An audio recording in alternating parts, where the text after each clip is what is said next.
In today's video, we will be taking a look at my updated 2024 Senate election prediction between the Democratic Party and the Republican Party. So I'll get right into this video. Now, in 2024, Democrats will be defending far more seats than the Republicans. Republicans only have a couple of solid Republican seats to defend, while Democrats have more than 20 seats.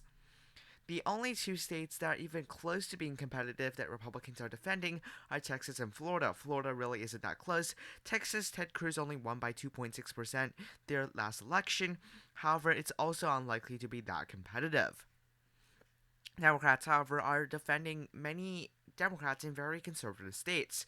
Three extremely conservative states that Democrats have seats in include West Virginia, Montana, and Ohio. These are the three states that Democrats are pretty likely end up actually losing, and Democrats only have really one between a 1 to 2 seat buffer. If really just have around a 1 to 2 seat buffer at most, as if Democrats want to keep control of the Senate, they need to have 51 seats or 50 plus the vice president. And now it doesn't really look that good for the Democrats, considering that the amount of Democrats in competitive or conservative states are extremely high, but they really can't afford to lose much, if at all. So let's get right into today's video. So first of all, let's go to the Democratic states: Washington, California, New York, Massachusetts, Rhode Island, Connecticut, Vermont, and Maine. Vermont and Maine have two independents. One is Bernie Sanders, and one is Angus King, but both of them do caucus with the Democrats, so I'm going to put them in a Democratic characterization. Maryland, Delaware, and Virginia with Tim Kaine. Now for the GOP, I think Utah, Wyoming, Nebraska, South Dakota, the state of Missouri, Indiana, Tennessee, and Mississippi, and Democrats obviously still have the state of Hawaii.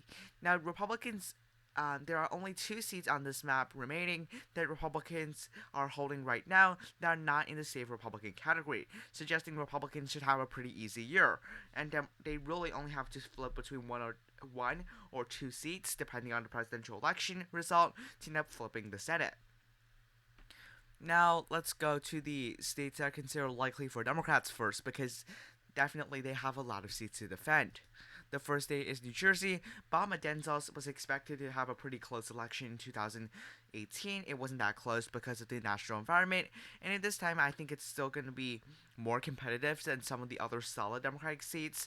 However, this should still be an easy win for the Democratic Party. Now for the state of New Mexico, I think this should also be an easy win for the Democratic Party.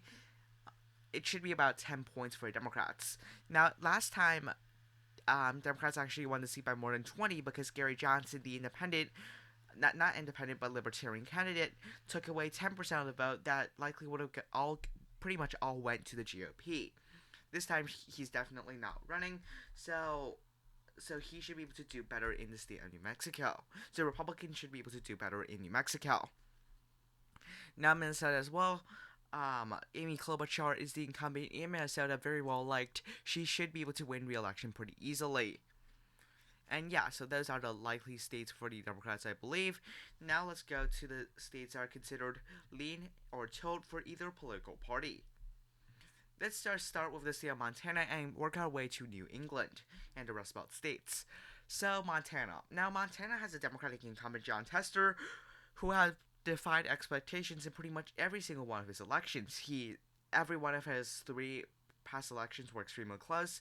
In his first election, which was, I believe, back in 2006, he defeated a Republican incumbent, by less than 1%.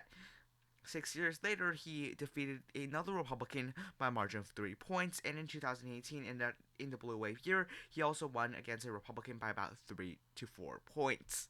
Now this time, however, it doesn't look as good for him, as, again, although many times people have doubted his ability to win elections or re-elections, this time it's especially challenging given the fact that polarization is happening in the United States, and this is a very conservative state. Thus, if people vote strictly down party lines, which is pretty likely given that, again, there's a presidential election that increases the likelihood of people voting partisanly, that should end up helping the GOP, and I do think that the GOP will be able to flip this state. Now, moving on to the state of Nevada.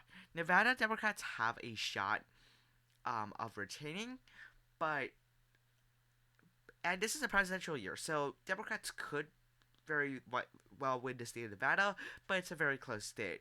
And the GOP really, at this point, really need at most another seat to end up winning control of the United States Senate. So they really do not need much. And Nevada could end up going red, given that the incumbent there, Jack Rosen, I believe, only won by 2.4 points against the Republican candidate Dean Heller. Now, at the time in 2018, this was actually a flip from Dean Heller, the Republican, to Jackie Rosen, the Democrat. However, this time I expect the race to flip back again to the Republican column. Arizona is quite an interesting state at this point. Kristen Sinema, who still caucuses with the Democrats technically, however, has made the Senate more complicated, given that she is now independent, and independents are very unlikely to win elections like this, given that a Democrat has already announced that he will challenge Kristen Sinema. And most Democrats are definitely going to back their own candidate, and the GOP is likely going to back their own candidate as well. For example, someone that's quite conservative, such as Carrie Lake, Blake Masters, someone along those lines. Thus, the state should go to GOP because there's going to be vote splitting on both sides. Some moderate Republicans and some moderate Democrats voting for Kristen Sinema. By the end of the day, I think the independent and incumbent Kristen Sinema will split mostly Democrats. Thus, this could help the GOP win the state of Arizona. Ted Cruz is in a little bit of trouble given that he only won by a unexpected 2.6 points last election.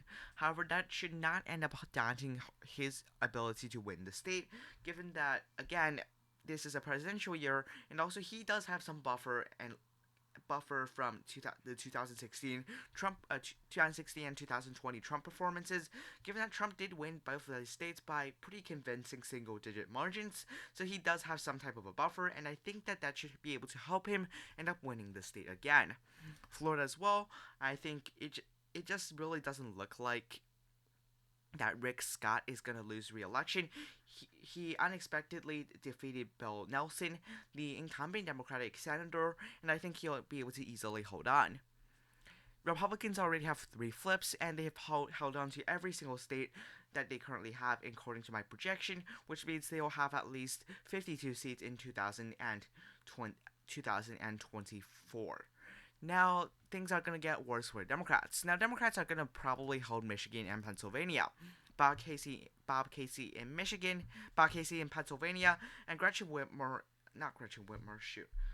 and the Democrat there, Debbie Stabenow, should be able to win re-election pretty easily, given that although this is a presidential year, the Democrats may not actually carry both of these states on the presidential level.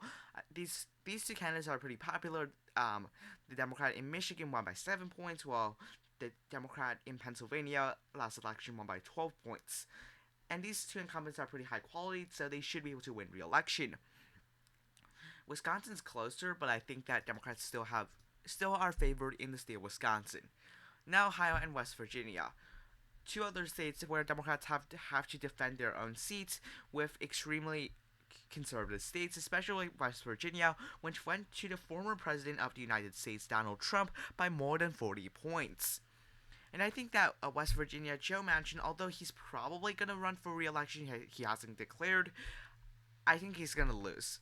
If it's not Manchin, it's going to be a safe margin for the Republicans. If it is Manchin, though, I still think it's going to be likely. Again, I don't think Manchin's going to get that many Republicans. Now, he's going to get a ton of Republicans to actually cross the line and vote for him because of his moderate voting record. However, I think because of polarization, because of the presidential election on the ballot, I think it will not be enough to save him for another 6 years in the Senate. And finally, Ohio, Sherrod Brown won by 7 in 2018. Not necessarily the least amount for a victory, especially in such a relatively conservative state. However, again, 2018 was very favorable for the Democrats. 2024 is a presidential year. It's not going to be as favorable for the Democratic Party. Thus, I think the state will actually be really, really close. But I think Sherrod Brown will narrowly lose re-election. Anyways, thank you for watching this video. This map does include 5 Republican flips, which will bring the Senate tally to 54 to 46. Now, you may not be 100% in agreement with this decision. However, I would say that Republicans are definitely more than likely to end up winning the Senate in 2024. Thank you for watching. Have a nice day. Goodbye.